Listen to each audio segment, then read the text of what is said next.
바울은 디모데에게 많은 증인 앞에서 들은 바를 충성된 사람들에게 부탁하라, 그렇게 말했습니다.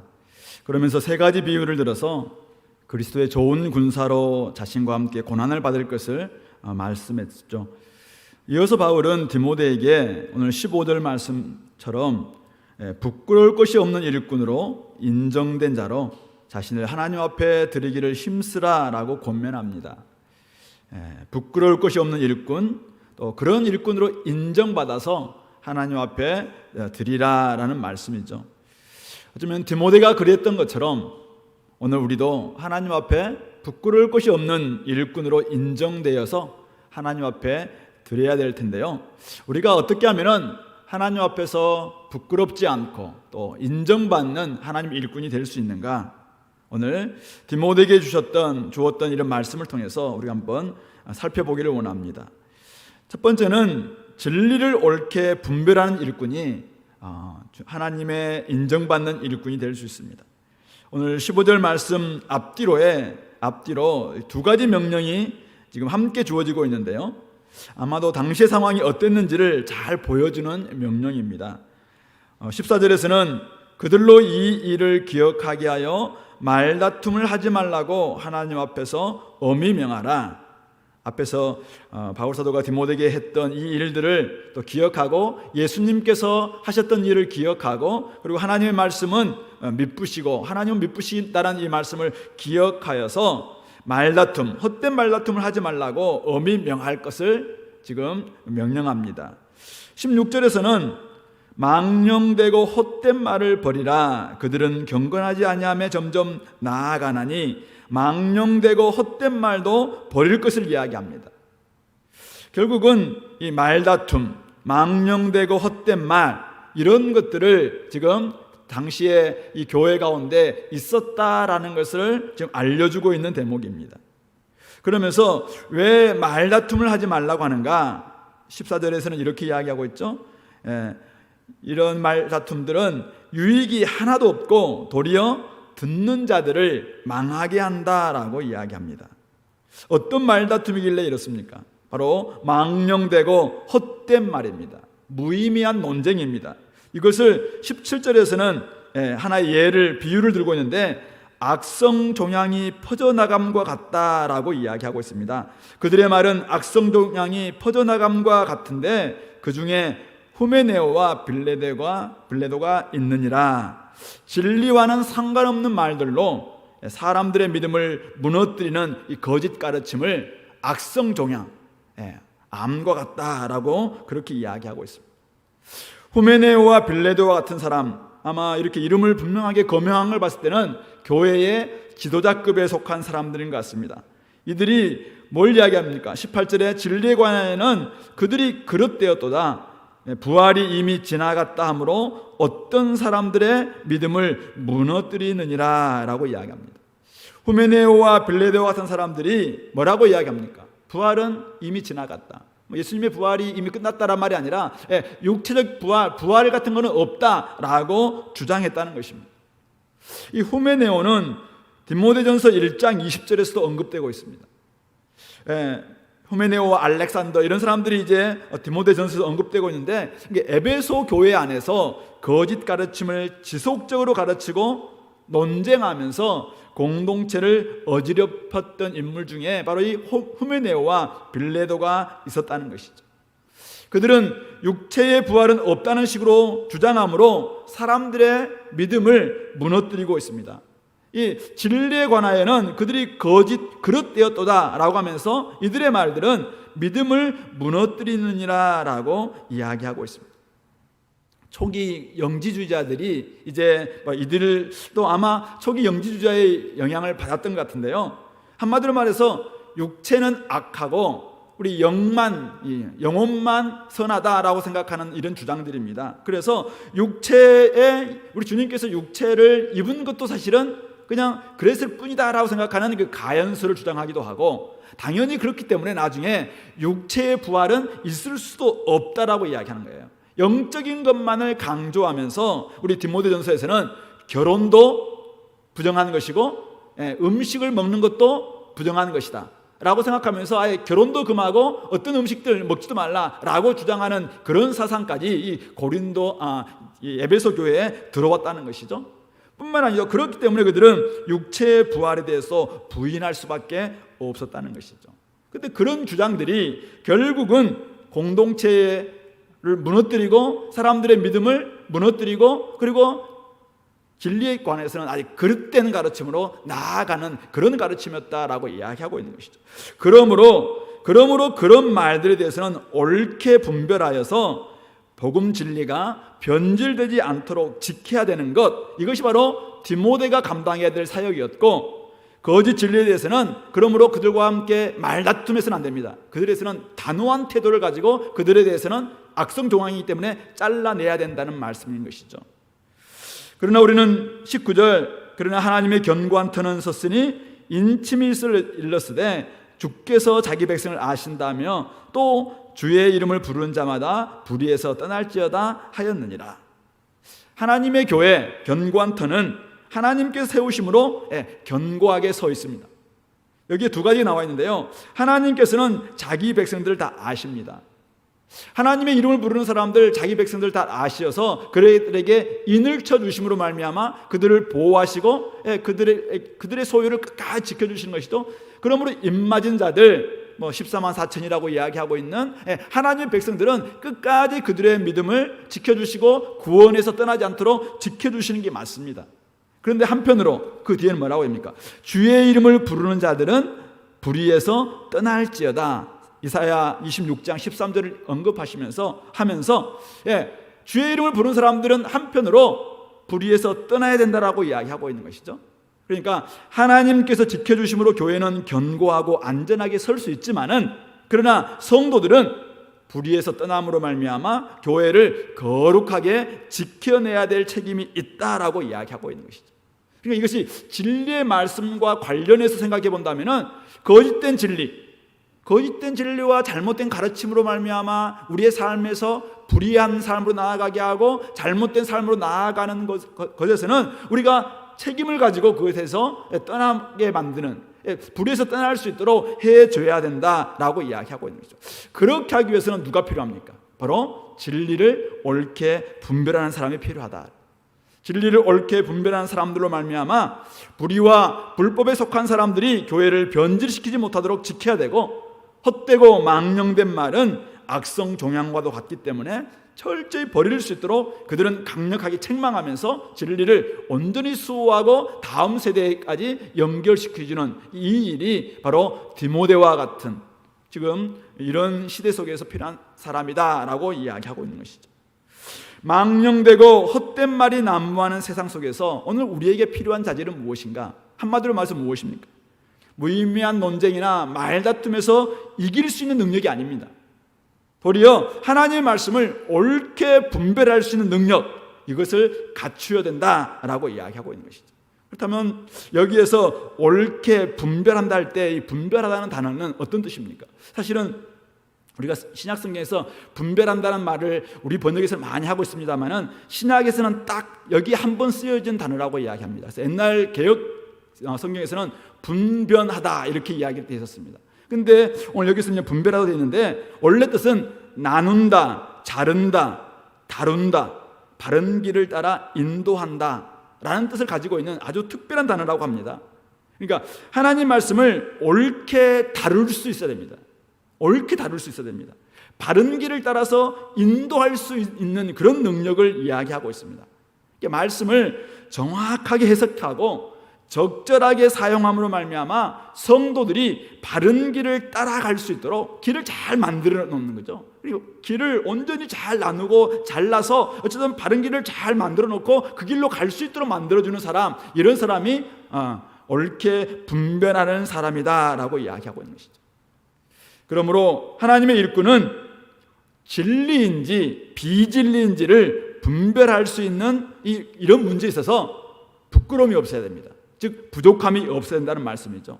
그러니까 분별함에 있어서 하나님께 꼭 인정받는, 분명하게 이 부분에 있어서는 말씀이다, 이게 진리이고 이것은 가짜이고 라는 것을 온전히 옳게 분별할 수 있는 능력이 요구된다라고 이야기하고 있는 것입니다.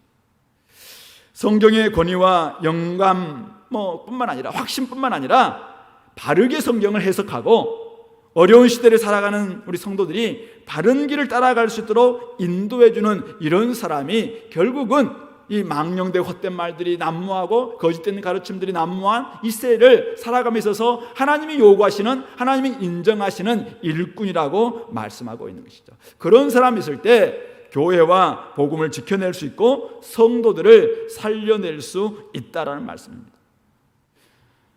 우리 의사들이 있습니다. 의사가 정확한 진단을 내려서 악성 종양을 사실은 판별할 수 없다면은, 요즘 물론 이제 기계가 잘 나와서 기계를 가지고 하지만은 어떤 기계에서 사진 찍혔음에도 불구하고 이것을 악성 종양인지 아니면 그 양성인지 아니면 그냥 무록인지 이런 부분들을 판별할 수 없다.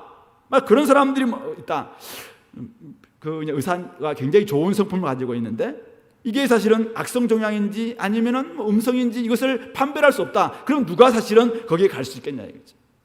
오늘 우리가 우리 삶 가운데서 지금 비진리가 너무 난무하고 있는데 이거에 대해서 비진리와 진리에 대해서 분명하게 이것을 옳게 분별할 수 있는 이 능력이 없는 교회, 이런 교회 사실은 누가 찾아갈 수 있을 것이며, 아무리 그 교회가 분위기가 좋고 따뜻하고 한다 할지라도 만약 그런 모습이 비진리로 나아가게 만든다면, 사실 우리 신천지나 옛날에 우리 JMS나 이런 교회 보면은 얼마나 따뜻한지 몰라요. 얼마나 사랑이 많은지 몰라요. 그러나 그렇게 사랑이 많고 따뜻하다고 해서 그것이 진리냐 이거죠. 하나님의 말씀을 옳게 분별하지 않으면은 결국 그들은 따뜻한 곳에 있다가 나중에 죽음으로 갈 수밖에 없는 것이죠. 그냥 잘 지내다가 악성 종양이 온몸에 퍼져서 함께 죽는 이런 모습이 될 수밖에 없다는 말씀이죠. 그러므로 오늘날 이단에 빠지거나 진리가 아닌 거짓 가르침으로 넘어가는 경우가 있는데, 그것은 그들이 잘못해서 그럴 수도 있겠죠. 그러나 중요한 것은 교회 일꾼인 목사와 교사 같이 지금 우리 에베소에서는 같이 가는데, 목사는 가르치는 사람이니까 교사입니다.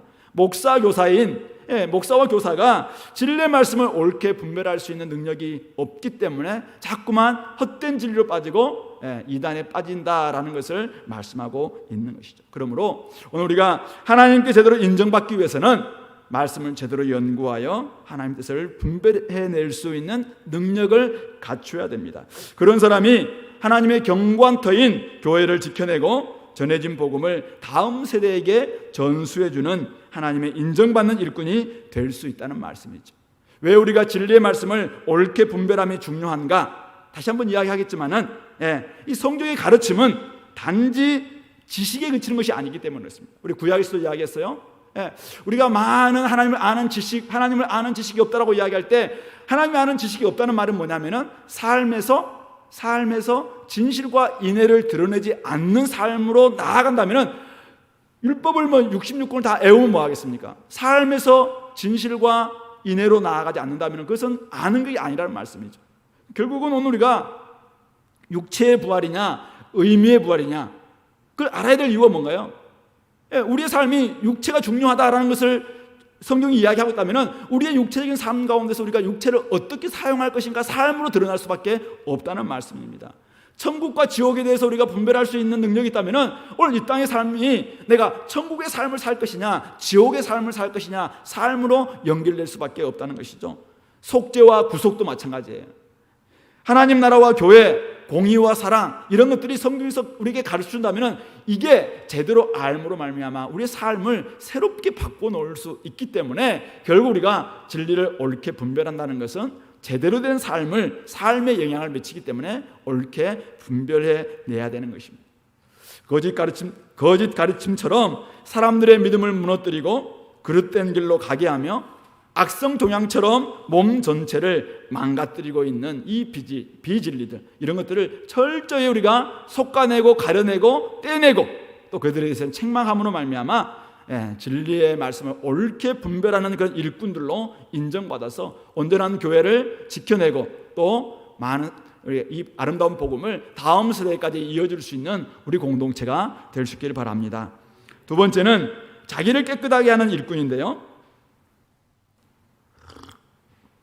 오늘 하나님의 견관터를 언급하시고 난 다음에 바울 사도는 20절에서 큰 집에는 금그릇과 은그릇, 나무그릇과 질그릇 이런 것들이 있다라는 큰 집에 있는 그릇 비유를 이야기하고 있습니다. 그러니까 결국은 하나님의 견고한 터인 교회와 이 큰 집 같다라는 것을 우리가 알 수 있을 것 같습니다. 교회에는 재질에 따라서 금그릇, 은그릇, 나무그릇, 또 질그릇 이런 그릇 종류들이 있다는 거예요. 그런데 그것은 목적에 따라서는 귀하게 쓰는 것도 있고 천하게 쓰는 것도 있는, 크게 대비를 낼 수 있어요. 귀하게 쓸 목적으로 만든 그릇, 천하게 쓸 목적으로 만든 그릇이 있습니다. 금그릇과 은그릇 같은 경우는 아마도 귀하게 손님이 온다든지 아니면 자기들의 굉장히 중요한 때 쓰려고 만든 그릇이 아니겠습니까? 귀하게 쓸 목적으로 만든 그릇이 금그릇과 은그릇이고, 아마도 나무그릇, 질그릇 같은 경우는 그냥 대충 쓸 목적으로 만든 그릇이었던 것 같아요. 자, 그런데 재질과 쓰임새가 다양해도, 원했던 쓰임새는 좀 달랐어도 사용될 때 기준은 딱 한 가지다라는 것을 이야기하고 있습니다. 우리 21절 말씀이죠. 우리 21절 말씀은 우리 같이 한번 읽어보겠습니다. 그러므로 누구든지 이런 것에서 자기를 깨끗하게 하면 귀 쓰는 그릇이 되어 거룩하고 주인의 쓰심에 합당하며 모든 선한 일에 준비함이 되리라. 그러니까 사용될 때의 기준은 딱 한 가지죠. 바로 이런 것에서 자기를 깨끗하게 하면, 깨끗하냐 깨끗하지 못하느냐 여부에 따라서 결국은 주인의 쓰심에 귀 쓰는 그릇이 될 수 있고, 아니면은 전혀 쓰지 못하는 그릇이 될 수 있다. 아무리 재질이 좋고 귀하게 쓰려고 만들었던 그 목적이 있다 할지라도 깨끗하지 않는다면은 그 목적에 맞게끔 쓸 수 없다라는 것을 이야기하고 있습니다. 그러므로 이 그릇 이야기가 뜻하는 바는 아마 우리 문맥상으로 보면은 망령되고 헛된 말과 같은 거짓 가르침으로부터 자기를 깨끗하게 해야 된다, 즉 교리로부터 우리가 깨끗하게 해야 된다라는 부분들을 이야기하기 위함이고, 우리 22절에서는 바로 청년의 정욕을 피하고 라고 이야기하면서 결국은 청년의 정욕과 같은 우리의 윤리적인 삶에서도 깨끗해야 된다라는 것을 이야기하고 있는 것이죠. 그러니까 우리의 신앙과 삶이 교리와 윤리가, 아니면 우리의 나름대로의 진리와 우리의 삶의 여러 가지의 모양들이 다 깨끗하지 않고서는 하나님께 귀 쓰임 받을 수 없다라는 그 이야기를 하고 있는 것입니다. 교회라는 큰 집에는 다양한 은사, 직분, 출신 배경, 지위, 기질, 다양한 사람들이 있을 것입니다. 이들은 다 하나님께서 부르신 사람들이고 하나님께서 인친 하나님의 백성들입니다. 그런데 그들이 모든 불의에서 떠나야 될 책임이 있고, 또 자기를 깨끗하게 함으로 말미암아 하나님의 일꾼으로 인정된 바로 준비되어야 될 책임이 있음에도 불구하고, 만약 교리적으로 깨끗하지도 않고 윤리적으로도 깨끗하지 않는 이런 삶으로 그냥 방치되어 있다. 그들이 재질로는 금그릇이에요. 출신으로는 금수저라, 금수저. 근데 교리적으로도 가르침에서도 이게 진리인지 비진리인지 잘 모르는 모습으로 준비되어 있고, 삶도 늘 청년의 정욕, 장년의 정욕, 이 세상의 정욕 온갖 그냥 물들어 있어요. 이런 사람이, 그 사람이 아무리 출신 성분이 좋고 금그릇 아니라 금수저, 아니 그 이상이라 할지라도 누가 쓸 수 있겠냐 이거죠. 그 이야기를 좀 하고 있는 것입니다. 자기를 깨끗하게 준비시켜야지 오늘 21절 나와 있는 것처럼 귀 쓰는 그릇이 되어 거룩하고 주인의 쓰심에 합당하며 모든 선한 일에 준비함이 될 수 있다라고 말하고 있는 것입니다. 모든 선한 일에 준비함이 되었다면 우리들은 얼마든지 주인의 쓰심에 합당하게 사용될 수 있습니다. 당연히 우리들은 그렇게 쓰임 받아야 됩니다. 하지만 거룩하지 않고 그냥 세상과 똑같아요? 아니면 선한 일에 준비되지 않아서 여러 가지로 그냥 깨끗하지 않습니다. 그냥 자기를 청결하게 해놓지 않았습니다. 그렇게 하면 어떻게 되겠냐 이거죠. 우리의 금과 은이라는 재질이, 어떤 출신 성분이, 어떤 직분이, 어떤 자기 나름대로 세상에 가지고 있는 지위가 하나님 나라의 능력을 발휘할 수 있는 어떤 조건도 될 수 없다라고 이야기하고 있는 것입니다. 비록 나무 그릇이라 할지라도, 비록 사실은 질그릇이라 할지라도 주님 앞에서 깨끗하게 준비됐다면, 그런 그릇이 하나님의 손에 딱 맡겨진다면 결국 하나님께서 그에게 능력을 발휘할 것이고, 그리고 주인의 쓰심에 합당함으로 말미암아 주님의 그 선하신 일에 온전히 사용될 수 있을 것이다 라고 말하고 있는 것이죠. 자, 그렇다면 이제 구체적으로 어떻게 우리가 거룩하게 하고 깨끗하게 준비할 것인가, 오늘 22절부터 26절에서는 그 이야기를 좀 하고 있습니다. 먼저는 청년의 정욕에서 우리는 깨끗하게 준비하고 거룩해야 됩니다. 거룩하고 자기를 깨끗하게 하는 일은 결국은 청년의 정욕을 피함에서부터다라는 것을 우리가 알 수 있죠. 청년의 정욕은 불입니다. 불과 같습니다. 한 번 붙으면 온 집을 금방 다 태우는 불과 같습니다. 물론 불을 잘 다스린다면 좋은 연료이고 많은 유익이 있겠지만은 다스리지 못한다면 여러 사람들, 여러 가산까지 다 태우는 이런 모습이 될 수 있습니다.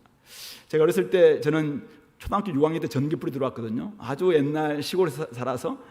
그래서 공부 막 한다고 이제 집안에서 이렇게 불을 딱 피워놓고 공부를 친구들 같이 하고 있는데, 잘 불을 밝고서 얼마나 공부하고 있습니까? 형설지공 아시죠? 그것처럼 열심히 막 그 안에서 이제 공부하고 있는데, 옆에 있던 제 가족 중 한 사람이 자다가 그냥 그걸 팍 찼어요.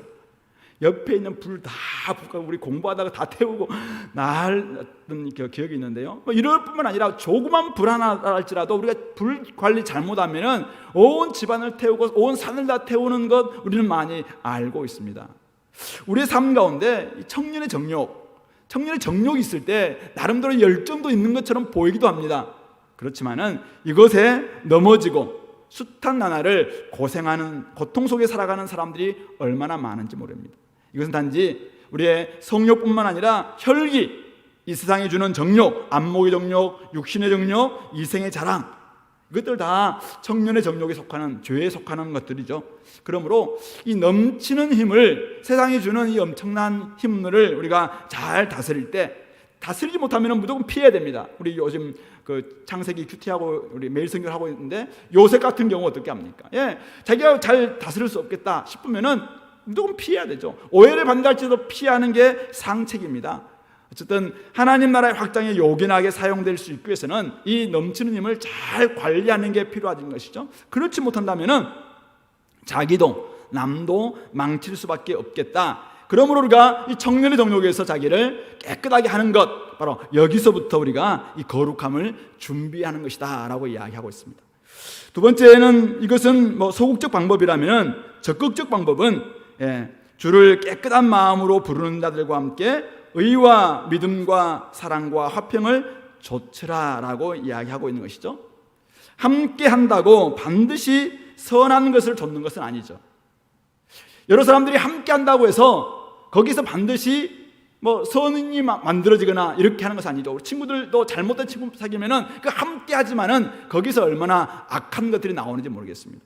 함께 자기들의 욕심을 구할 때 또 우리는 얼마나 더 시끄럽고 어지러운 모습들도 우리 많이 좀 경험하는 경우가 얼마나 많이 있습니까? 그러므로 우리는 주를 깨끗한 마음으로 부르는 자들과 함께함이 중요하다라는 것을 알게 됩니다. 그리스도인의 공동체와 함께하면은 이 거룩함을 추구하는 일에 많은 유익을 얻을 수가 있습니다. 은혜를 나누는 일, 죄와 거스르는 악한 세력을 이길 수 힘도 바로 공동체와 함께할 때입니다. 복음을 전하고 기도하고 고난 속에서 화평을 만들어가는 일도 결국 주를 깨끗한 마음으로 부르는 자들과 함께할 때 우리는 바로 주님께서 말씀하시고 있는 의와 믿음과 사랑과 화평을 좇을 수가 있습니다. 의와 믿음과 사랑과 화평은 하나님 나라의 사실은 성품이고 하나님 나라의 가치들입니다. 하나님 나라의 가치가 이 땅 가운데서 우리가 정말 흘러가서 하나님 나라를 확장하기 위해서는 사실은 나 혼자는 어렵습니다. 그러므로 우리가 주를 깨끗한 마음으로 함께함으로 말미암아 의와 믿음과 사랑과 화평을 좇을 수 있는 그런 역량을 만들어가는 것, 공동체가 함께함으로 말미암아 이런 역량들을 키워내는 것, 이것이 얼마나 중요한지 모르겠습니다. 혼자 할 때는 잘 안 되지만은 우리가 함께할 때 서로에게 안전지대가 될 수 있고 안전핀이 될 수도 있습니다. 우리가 이제 어제부터 LTC를 시작하고 있는데요. LTC 보니까 자기 나름대로 지금 어떻게 하고 있는가, 경건을 하고 있는가 물어보니까 공동체 방에 있는 사람들은 나름대로 잘 이렇게 하는 경우가 있는 것 같습니다. 그러나 혼자 하려고 하면은 또 오늘날 세대들이 너무나 새로운 것들이 많으니까 금방 하다가 이거 막 이렇게 하잖아요. 지속성이 부족하다, 자기 소개하는데 지속성이 부족하다 하고 하시는 분들이 좀 많더라고 보니까. 예, 이 지속성이 부족할 때 어떻게 됩니까? 서로가 서로에게 같이 사실은 이게 격려가 해줘야겠죠. 때로는 책망이 되어주기도 하고, 그렇게 할 때 같이 해나갈 수가 있는 것이죠. 어쨌든 부부도 마찬가지고, 우리가 함께 주를 깨끗한 마음으로 부르는 사람들과 함께 의와 믿음과 사랑과 화평을 좇는다. 이것은 그동안 너무 많은 이야기를 들었기 때문에 생략을 하겠습니다. 그러나 어쨌든 중요한 것은 우리가 함께 할 때 성결함을 지켜낼 수 있다는 것이죠. 주를 깨끗한 마음으로 함께하는 이유가 뭔가요? 바로 주를 깨끗한 마음을 계속 지키기 위함이다 라는 것을 우리가 목적을 잊어서는 안 될 것입니다. 성결함이 성도의 능력입니다. 성결함이 주의 선한 일에 쓰임받을 수 있는 첫 번째 준비다 라는 것을 우리가 결코 잊어서는 안 될 것입니다. 스펙을 잘 갖추되 성결하지 않으면 결국 하나님 나라에서는 쓰임받을 수 없다, 기억하시기 바랍니다. 시대를 읽는 눈과 실력을 갖추시기 바랍니다. 그렇지만 깨끗하지 않으면 하나님 나라에서는 결코 여러분들의 자리는 없음을 기억해야 할 것입니다. 그러므로 모든 선한 일에 쓰임받을 준비를 하기 위해서는 바로 거룩하고 주님의 쓰심에 합당할 수 있도록 주를 깨끗한 마음으로 부르는 그런 여러분들이 될 수 있도록 옆에 있는 사람들과 같이 연대하고 연합하고 공동체를 이루고 그렇게 행할 수 있게 되기를 간절히 원합니다. 우리 청년뿐만 아니라 우리 교회 장년들도 마찬가지입니다. 청년 시절 때는 그렇게 잘했던 여러분들이 왜 장년부 결혼하고 난 다음에 자꾸 어려움을 겪고 있습니까? 예, 청년의 정욕 이 단어 때문에 그렇나요? 예, 여러분들에게도 청년의 정욕이 남아 있습니다. 예, 오늘 우리 교회는 장년의 정욕으로 바꿀까요? 예, 장년의 정욕도 피해야 됩니다. 이 세상의 자랑이 얼마나 우리를 지금 요구하고 있습니까? 안목의 정욕과 육신의 정욕과 이 시대의 자랑, 이 세대의 자랑, 이 땅의 자랑, 이것이 얼마나 우리를 지금 자꾸만 올가매려고 합니까? 악은 그 모양이라도, 그 어떤 모양이라도 버릴 수 있도록 어쨌든 여러분들이 아내의 말 잘 들으시고 남편 말 잘 듣고 또 부모님들 말 잘 듣고, 그러므로 말미암아 한 가정이 주를 깨끗한 마음으로 부르는 그런 가정이 되어서 우리 가정 전체가, 오늘 우리가 교회 큰 가정은 잘 모이지 못하고 있습니다. 그러나 가정은 지금 다 모이고 있잖아요. 우리 주변의 교회가 주를 깨끗한 교회가 되기 위해서 하나의 비결이 있다면 지금 모여있는 여러분들의 가정이 깨끗한 가정이 되면 됩니다. 깨끗한 가정이 모였으면 나중에 함께 모일 때 우리 주변의 교회 전체 가정은 깨끗한 마음으로 부르는 가정이 될 수 있다고 생각합니다. 그런 의미 속에서 오늘 우리 가장은 가장으로서, 또 우리 아내는 아내로서, 자녀들은 자녀로서 자기들이 깨끗함을 준비하시고 주를 깨끗한 마음으로 의와 믿음과 사랑과 화평을 쫓아가는 여러분들이 꼭 될 수 있기를 간절히 바랍니다. 23절부터 26절에서는 헛된 말에서 이제 우리가 헛된 말은 버리고 온유함을 취하는 주의 종이 됨으로 우리가 자기들을 깨끗하게 준비할 것을 이야기하고 있는데요. 하나님께 인정받는 일꾼은 어떤 일꾼입니까? 그리스도를 닮은 종이어야 합니다. 세상을 닮은 종이 되어서는 안 됩니다. 자기를 주장하는 종이 되어서는 안 됩니다. 바로 그리스도를 닮은 종이 될 때 하나님이 인정하시는 하나님의 일꾼이 될 수 있습니다. 오늘 본문은 이렇게 이야기합니다. 어리석고 무식한 변론을 버리라. 이에서 다툼이 나는 줄을 알미라. 주의 종은 마땅히 다투지 아니하고 모든 사람이 다 온유하며 가르치기를 잘하며 참으며 거역하는 자를 온유함으로 훈계할지니, 이렇게 이야기하고 있습니다. 버릴 것은 무식한 변론, 이것은 다툼이 나는 것이기 때문에 버리라라고 이야기합니다. 취할 것은 무엇입니까? 온유함으로 가르치고 온유함으로 훈계하고 온유함으로 참는 이런 모습들을 취할 것을 이야기하고 있습니다. 거역하는 자들이 분명히 있습니다. 그러나 그들과 어떻게 됩니까? 그들은 헛된 말과 무식한 변론을 가지고 끊임없이 우리에게 다툼을 요구할 겁니다. 그들 향해서 다툴 것이냐? 그러면 우리는 말려 들어가는 가는 것입니다. 그래서 거역하는 자 또한 온유함으로 훈계할 것을 말씀하고 있습니다.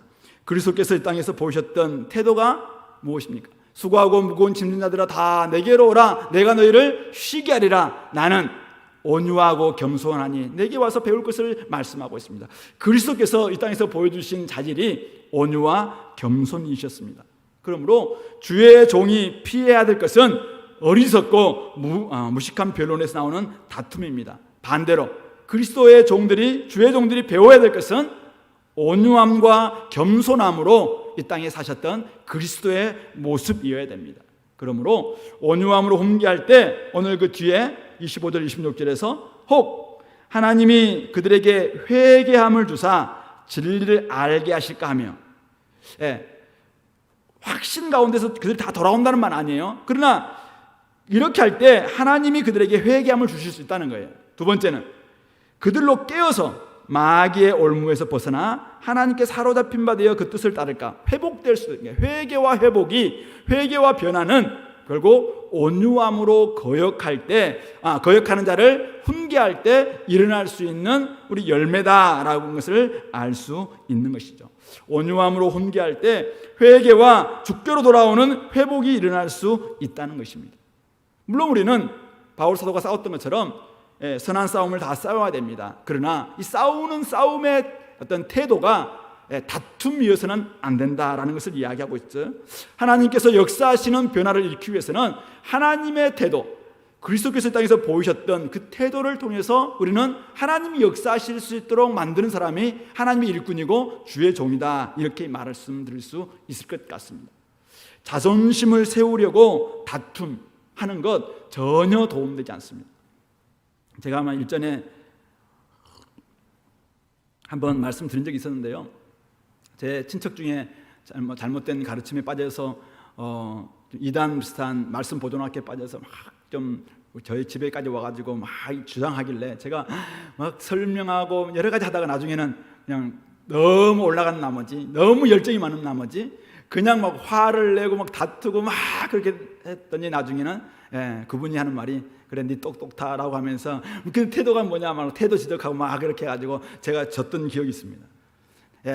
논리에서는 이겼는데 결국은 다툼으로 말미암아 진 거죠. 그래서 그 사건이 저에게는 굉장한 충격으로 와닿았습니다. 그래서 오랫동안 저를 주의 종은 다투지 않는다라고 이야기했는데 참 내가 이런 부분에 있어서 잘못했다라는 생각을 하면서 온유함으로 다른 사람들을 훈계하려고 굉장히 애를 쓰는데도 불구하고 되지 않는 경우도 많이 있습니다. 그러나 나이가 들고 이제 조금 더 연륜 때문인지 몰라도, 여유 때문인지 몰라도, 아니면 힘이 없어서 그런지도 몰라도 요즘은 조금 더 온유로 이렇게 나아갈 수 있는 것 같은데요. 어쨌든 교회에서나 이 땅에서 거역하는 사람들로 하여금 진리를 알게 하려면 어떻게 되는가? 이 사람들이 회개하고 회복되기 위해서는 결국 하나님이 역사하게 하셔야 합니다. 내가 다 하려고 하면은, 내가 처음부터 끝까지 다 하려고 하면은 하나님이 역사할 수 없죠. 네가 다 해라. 그러나 우리가 그들에게 진리를 알게 하려면 회개해야 되고 회복돼야 되려면 누가? 회개와 회복은 하나님 주시는 거거든요. 그래서 하나님이 역사하실 수 있도록 우리가 온유와 겸손으로 나아가야 된다는 말씀입니다. 결국은 그리스도를 닮은 온유함으로 훈계할 때 그들은 회개하게 되고 진리를 알게 될 수도 있고, 깨어나서 마귀의 올무에서 벗어나 회복되는 경우도 마찬가지다라는 것입니다. 오늘도 우리가 많은 사람들, 우리 주변에 있는 사람들 회개케 하고 회심을 만들고 회복을 우리가 정말 원한다면은 어떻게 할 것인가?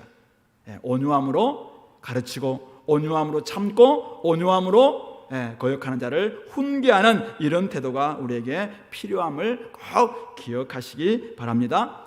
온유한 사람인가 아닌가 한번 여러분들이 살펴보기 원한다면 가족들에게 어떻게 하고 있는지 한번 보시면 됩니다.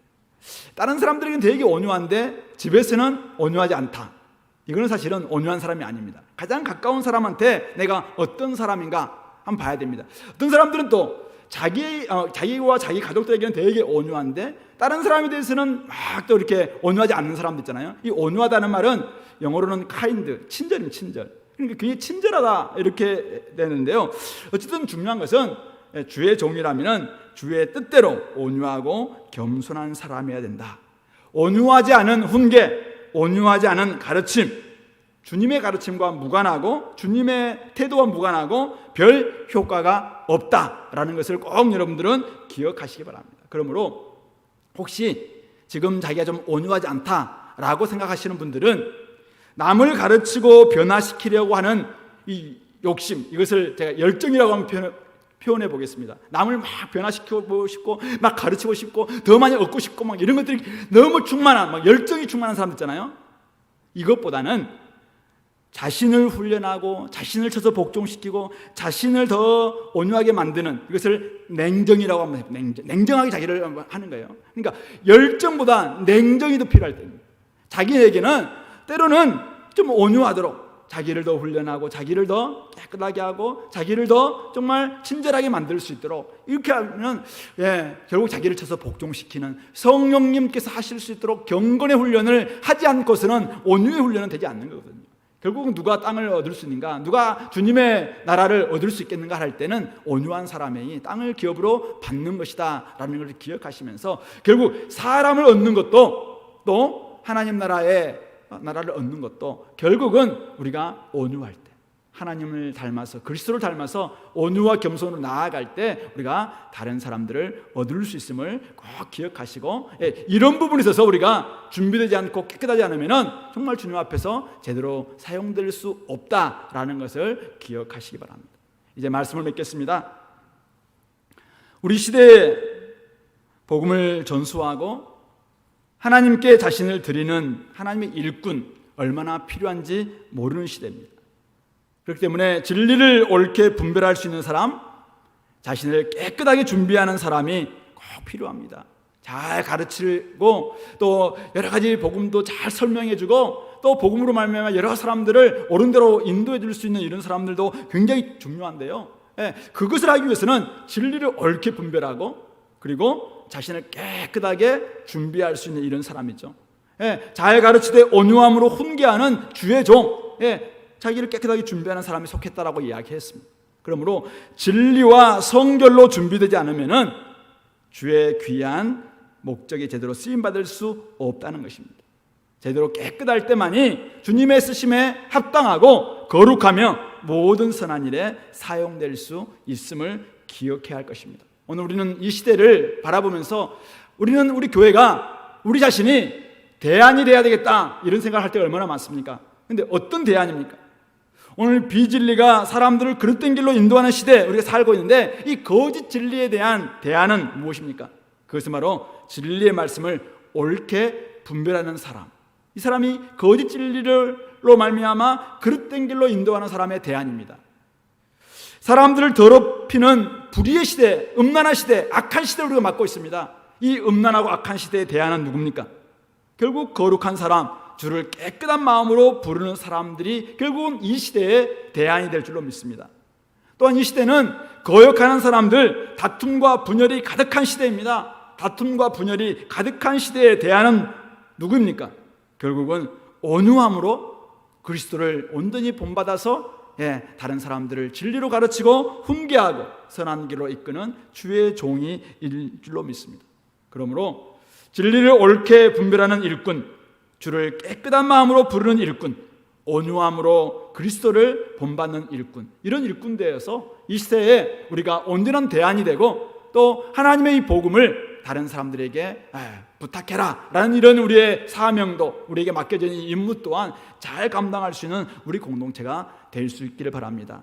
이 모든 일은 십자가를 지는 삶이고, 결국 바울이 디모데에게 주의 군사로 나와 함께 고난을 받자라고 이야기했는데, 맞습니다. 이 일은 우리 그리스도처럼 또 바울처럼 디모데처럼 복음과 함께 고난받는 길이기도 합니다.